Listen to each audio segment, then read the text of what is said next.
Hello and welcome to Education Talk. This is one of your best programs on education on television. I am Wilma. Here we troubleshoot the educational system of the country and propose solutions to make it better. Today we'll be looking at financial education. This week, Chancellor George Osborne gave his annual budget speech, and one thing was evident: the targets on growth, on productivity and investment, and wages were not met. Financial markets are turbulent. Productivity growth across the West is too low, and the outlook for the global economy is weak. It makes for a dangerous cocktail of risks, but one that Britain is well prepared to handle if we act now so we don't pay later. Citing a number of external reports, the OBR say this: there appears to be a greater consensus that a vote to leave would result in a period of potentially disruptive uncertainty while the precise details of the UK's new relationship with the EU were negotiated. Mr. Deputy Speaker, the House knows my view. Britain will be stronger, safer and better off inside a reformed European Union. And I believe we should not put at risk all the hard work the British people have done to make our economy strong again. Mr. Deputy Speaker. Mr. Deputy Speaker. It's not entirely clear to me how he's making these numbers actually work. Of course, he's had this binding commitment and obligation to reach a budget surplus by 2019-20. He claims that he's going to get there, even more so than at the time of the November autumn statement. But the budget in the preceding year is enormous. He's got to close a gap of 32 billion. How is he going to do it? What is clear is that this has been a budget of broken promises. The Chancellor has failed to deliver on his targets on growth, on productivity, investment and wages. And of course we've got that big problem around our balance of trade. If we don't improve productivity, if we don't export more, then we're in trouble. Reactions on the budget. I have here with me in the studio Steve Jenkins. He's a senior vice president from Genistar, and he's in our studio. Steve, you're very welcome. Hi, it's good to see you again, Wilma. Yes, and you'll be telling us about personal finance and the rule of 72. Well, Chancellor George Osborne has revised down forecasts for economic expansion, and it is presumed that that will lead to a slowdown in the growth of wages. Currently, we have 9 million people in the UK that are in serious debt, and the typical UK household has less money than last year. So where is the economy going? Well, it's a big question, Wilma, but it's stalling. It would appear that households have got less money than they've had in previous years because the price of everything's rising, as we all know, and yet our wages aren't keeping pace. So people are getting squeezed, and as a consequence, with less money in their pockets, less money in their accounts, they're struggling to pay their bills. 32% of the people in the UK have no savings at all. What's the difference between savings and investment? A lot of people are becoming conscious that they have to get out of debt and they have to save. Yeah, well, it's a good question. The difference between saving and investing is very simple. Saving is putting money away for the short term, saving up for things like holidays, Christmas, birthdays, weekends away. Just things that are just very much in the forefront in your diary right now. Whereas investing is for medium and long term. So you're putting money away for children's education, your retirement, things that are more than 10 years. The difference between saving and investing can be simplified in that it's to do with time. If you put money away for more than 5 years, it really needs to be an investment. Okay? If it's less than 5 years, then it really needs to be into savings. If you try and save for more than 5 years, you're just not going to get the returns, and the value of your money will decrease if it's in, let's say, a bank account getting 1% or less. And by contrast, investing is for medium and long term. If you try and invest for less than 5 years, in my opinion, you're not really investing. You're gambling. Because we all know that investments can go wrong. You're taking risk when you invest. That's the nature of putting money into an investment. Things will go wrong. So therefore, you need a long period of time, I would say 10 years, to recover when things don't go quite well. Because if it goes wrong once or twice within a 10-year period, the other 8 years are going to do okay, and therefore you're going to even out the ups and downs to have a return that's going to beat a bank or savings account. So some people who come to say, I'm looking for an investment now, 15% return in a year. That's the kind of investment I want. That's not an investment, Wilma. That's you're taking a gamble. That's high risk. Hey, and some people have got that kind of profile. Most people I meet, including myself, wouldn't want to take that kind of risk. If someone said, I've got an investment over 12 months for 15%, it's just not realistic. It's just not realistic. No. Well, let's look at the lifetime ISA for under 14s from April 2017. Very beautiful here. This is brilliant by the Chancellor George Osborne for the under 40s. Yeah, it's great. And for every £4 you save, the government will give you an additional £1 to that to buy a house or to save for a pension. But is that enough? Well, it's a good start, and we haven't seen all the rules finalised on it yet, but it looks like on the surface of it that yeah, this is good. So, you know, particularly for young people who haven't got going with their savings yet or investments, this lifetime ISA looks like it could be something really good. So, you know, you're putting £100 in or £75 in. The government are going to top that up to 100 with £25. So, and it's free. Yeah, absolutely it is. So it's fantastic. You know, that's we can't argue with free money from the government. And what they're trying to do is trying to encourage people to save and invest and put money for the future. And they want people to get on the property ladder. And this is a step definitely in the right direction. And there'll be penalties for actually dipping into this pot early enough. Yeah, it appears on the proposals that are put forward that, and I will stress it's not finalised yet, that if somebody tries to take their money out for anything other than a property or before age 60, that there's going to be a 5% penalty on withdrawals, which is a good thing because we want to encourage people to save and invest and keep their money there for the long term. If it's easy to get the money out, Wilma, people will take their money out. So the government is giving out free money. Yeah. Let's look at savers now. Most savers are discouraged by low interest rates. Yeah. Why are interest rates remaining so low? Well, again, another very good question. The challenge with interest rates is they dictate two things. They dictate savings, as we've discussed, but they also dictate interest rates on mortgages. So if on one hand we put interest rates up to encourage more saving, it's going to hurt the people who are paying a monthly payment, partly in interest on their mortgage account. So we want people to buy houses. If we put interest rates up, people won't be buying their own home. Or less people will be, or it'll be harder for the people who are.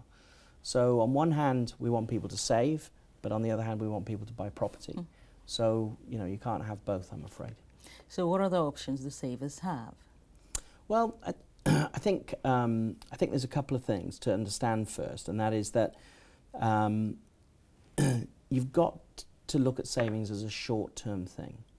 In order to get a better growth, you've got to put money away for the longer term and remove the belief that you can get 5, 6, 7, 8, 10% in the short term. It's just not possible in today's economic environment to get those returns in a short period of time. You have to get them over the medium to long term. And I've got something I'd like to show you called the Rule of 72, which you've probably never heard of before. And once you've seen it, you're gonna say, well, why don't they teach this in schools? I haven't got the answer to that. But somebody showed it to me when I was 22 years of age, and it changed my thinking on how money works. And so I believe we're going to put some slides up on the screen and we'll be able to look at them, and I'll talk you through this thing called the Rule of 72. Definitely, the Rule of 72. What is the Rule of 72? This is financial education we're talking about here, because people have to learn how to not only save, but invest. Yeah. So the Rule of 72 is an old banking principle. It's been around hundreds of years. Maybe as long as 500 years old, and it's a banking principle that used to be used by banks before calculators and computers were invented. They used to use this as a rule of thumb to calculate how long it took for money to double at a certain interest rate. Okay, so it's calculated by dividing whatever interest rate you like into this number called 72. All right? So let's say, for example, you've got £10,000 in an account. Okay? So you've got £10,000 in an account, and you were able to get 3% return on that. Now, I know the average bank account offers 1, but if you search hard, there are a couple out there with 3. So if you've got 10,000 in an account with 3%, you divide 3 into this number 72, and that's 24, isn't it? 3 times 24 is 72. Do you know your 24 times table, Yes, Wilma? I do. Yeah. Okay, so 24 years later, your money has doubled from 10,000 to 20,000 at 3%. I don't think I'm ready to wait for 24 years. No, that's right. And take it one further step, and it's going to, you're going to feel the same feeling. So if you wait another 24, so that's 48 years in total, your money will have doubled again. So it will have doubled twice over a 48-year period. So let's recap. 3 into 72 is 24. Every 24 years, money doubles at 3%. So there's 2 doubling periods. You can see that after 48 years, Wilma, your 10 grand has now become £40,000, right? Mm-hmm. All right. So now I don't know about you, but I can't wait 48 years. No, I'm not. I'll be 100. So therefore we want higher rates of return, don't we? Yes, we do. So if we double the interest rate from 3 to 6%, you would think we'll double the return from 40,000 to 80,000, wouldn't you? Yep. That makes sense. Mm-hmm. Well, money doesn't work like that, Wilma, right?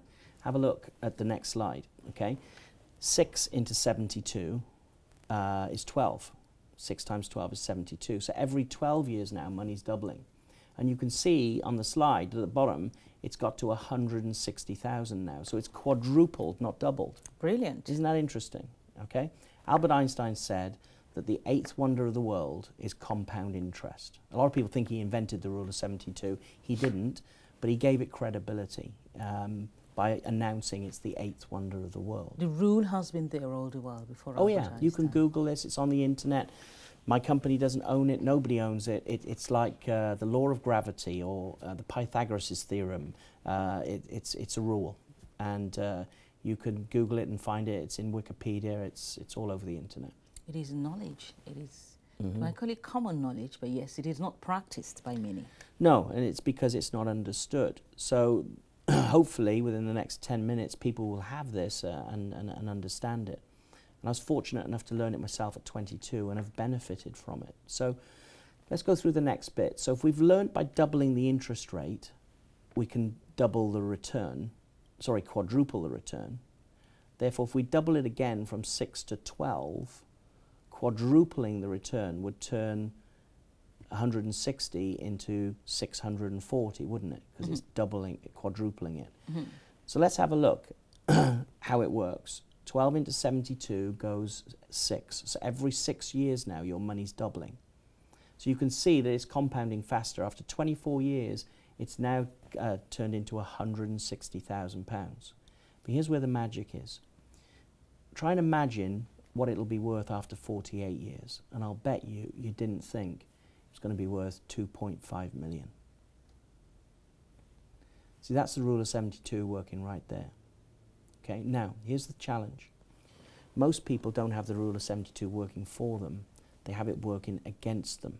In today's economic climate, you have got to get an 8% return on your money for your money to work as hard as you're working for it. In order for the rule of 72 to work for you and your family, your money's got to get an 8% return over a long period of time. Does that make sense? All right? So let me show you how banks make money. Okay? What banks do is they take your money and they don't give you 3 typically, Wilma, do they? They give you 1%. Would that be fair? No. That's it's not fair, is it? All right. So they give you 1%, but then what do they do with your money? They then lend it to other people, yeah, and invest it. But let's look at the lending side of it. So Barclays, for example, would take the money you've put in their savings account and lend it through their Barclay card division at, let's say, 25%. 25 minus 1 is 24. We know dividing 24 into 72 is 3. So the bank has got your money, Wilma, and it's doubling every 3 years. So they take 24% and give the saver 1%. That's correct. So they're getting that 2.5 million. If we can put the slide back up, you'll see they're getting that 2.5 million in half of the time, right? They're getting it in half the time because they're getting 24%. So now all of a sudden you're getting the 40,000, they're getting the difference. 2.5 million minus 40,000 going in the bank's pocket. How does that make you feel, Wilma? Oh, it makes a lot of people feel angry, yes, disappointed. That's right. And I've shown this to thousands of families over the years, and that's a similar feeling. There's emotion, there's anger, and all of a sudden, though, there's understanding. People now understand how money works, and they want the rule of 72 to work for them instead of the banks. And it doesn't work leaving it in a savings account, because savings accounts and deposit accounts have had low rates of return for a couple of decades now. So how do you make the rule of 72 work for you? Right. For an ordinary family, for people like you and I, there's only two places you can get more than an 8% return on, and that's property and the stock market. If you look at history and you look at statistics, over any 10 to 12 year period, you will get a return that's more than double what a bank will offer you at any time in history. And typically 10% plus is what you'll get, as long as you're prepared to leave it there for at least 10 years. For at least 10 years? In my opinion. Okay, other financial people may say something different, but in my opinion, at least 10 years. Because things will go wrong in the property market. Yeah, we have property market crashes. Things will go wrong in the stock market. We have stock market crashes. But as long as you've got it in there for a decade or more, when those tough times happen, you've got plenty of time for it to recover and come back. So the average will be good. It will be above 8%. A lot of people are very concerned about the stock market. Sure. They feel it's very risky. It is. Is it worth it? If you're in it for the long haul, if you're in there for the long term, and understanding that. See, let me throw in an example. Let's say this table here is an antique, right? If you bought this in the antiques market, Wilma, on a Monday morning, yeah, and the antiques market crashed. So let's say you bought it for £1,000, and the antiques market crashed by 50%. How much money have you lost? £500. You haven't actually lost anything, because you haven't sold the table. The value has dropped by £500. But as long as the table is still yours, and as long as the long term is there, that it's going to grow, yeah, you've still got a table that could end up being worth more than you paid for it. But how long will it take to recover to get to £1,000? I don't know, and no one knows, and don't listen to anyone who says they know, okay? No one knows, but we do know that history tells us that over a period of 10 years or more, yeah, the value is going to rise, yeah, with some dips, a bit like a roller coaster. Now, it's not for everyone. If you're going to lose sleep by investing in property or investing in the market, then it's not for you. But if you understand how it works over a long period of time, that there's going to be ups, there's going to be downs, but the average is going to be okay, then that's okay for you. Taking a look at the current economic climate, I mean, Chancellor George Osborne has revised down the forecast for economic expansion for 2017-2018 up to 2020. So is it worth it still going into such risky investments? Well, you know, the UK is only a small part of it. There's a whole world out there, and I'm not an expert, but there are experts out there called fund managers, and there are property experts out there who specialise in this. And you have to find people who are experts in these areas to help you make the right decisions on where to invest.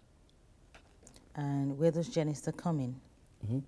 Well, Genistar, as you know, offers a financial game plan, and this is our fifth programme we've been doing now. And what's wonderful to see is that on the budgeting one that we did, many people have got their budgets done, and I've had some great feedback from that.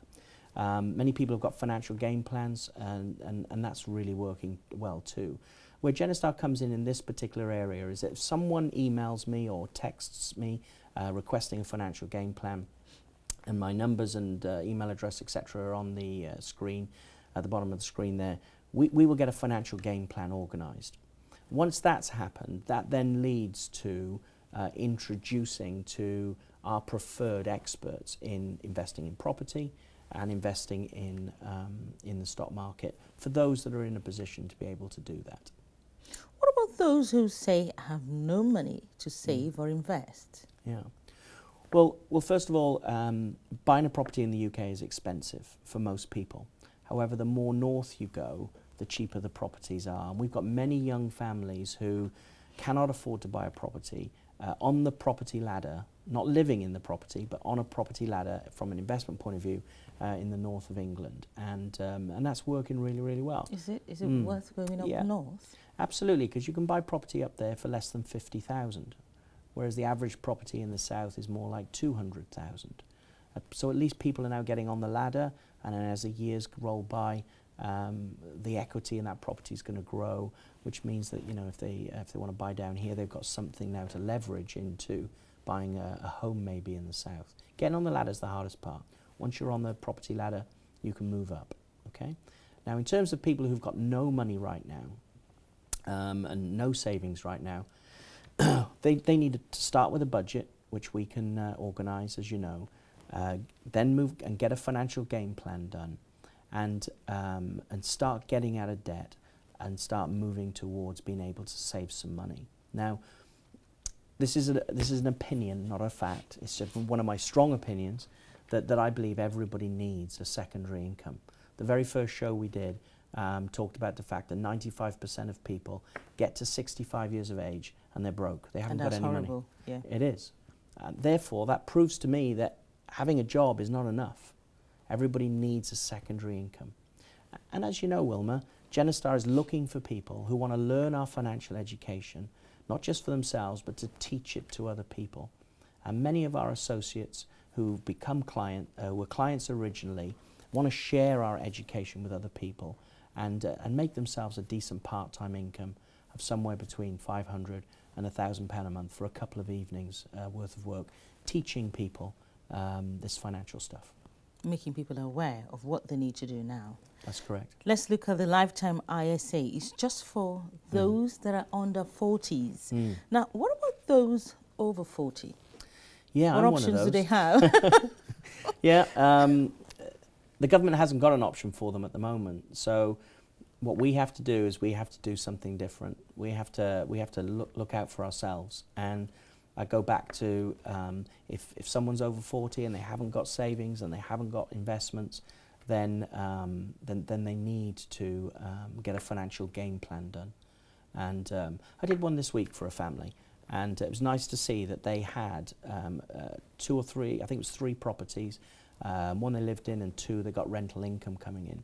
And it's wonderful. They're in their 50s, and their financial plan showed that when they get into their 60s, the rental income coming from those properties is going to supplement the pension they've got in place. So for those that are less fortunate than that, and there are a lot of people I know I come across, I keep coming back to this, they need a secondary income. That's the only thing that they can do. They need to get, they either need to get a pay rise at work, which is tough, right, or start a secondary income.